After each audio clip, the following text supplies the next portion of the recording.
தோண்ட தோண்ட வெளியே வந்த தமிழனின் அதிமுக்கிய பொக்கிஷம்.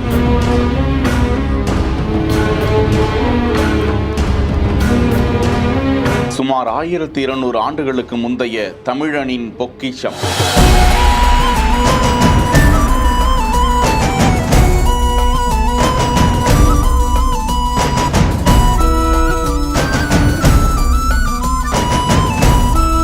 குலோத்துங்க சோழ மன்னனின் அவரது காலத்தில் பதிக்கப்பட்ட கல்வெட்டு. திருவண்ணாமலை மாவட்டம் பாவுப்பட்டு கிராமத்தை சேர்ந்த லட்சுமி அம்மாள் என்பவர் அங்குள்ள மலையடிவாரத்தில் பழமையான கல்வெட்டு தென்படுவதாக திருவண்ணாமலை ஆய்வு நடுவத்தை சேர்ந்த பாலமுருகன் என்பவருக்கு தகவல் கொடுத்திருக்கிறார். சம்பவ இடத்திற்கு சென்று அந்த கல்வெட்டை மீட்டு பார்த்தபோது அது தமிழனின் பழமையான பொக்கிஷம் என்பது தெரிய வந்தது. 12ஆம் நூற்றாண்டை சேர்ந்த குலோத்துங்க சோழனின் காலத்து கல்வெட்டு என்பது தெரிய வந்திருக்கிறது. 2 அடி அகலம் 6 அடி நீளம் கொண்ட அந்த பலகையில் என்ன குறிப்பு இருக்கிறது என்றால், புலவர் அடியான் ஒற்றி கொண்டான் திருவானை முகவன். அந்த புலவர் காட்டாம்பூண்டி என்கிற மலையடிவார கிராமத்தில் நீர் ஊற்று ஒன்றை கண்டுபிடித்தாராம். அந்த நீரூற்றுக்கு சித்தரமேழி பேரூற்று என்று பெயரிட்டு அதனை கல்வெட்டாகவும் படைத்து அவ்விடத்தில் அவர் அமைத்திருக்கிறார். அதனையே அந்த கல்வெட்டு சுட்டி காட்டுகிறது என்றும் ஆய்வாளர்கள் தெரிவித்திருக்கும் நிலையில் இந்த கல்வெட்டை மீட்டு எடுத்துச் சென்று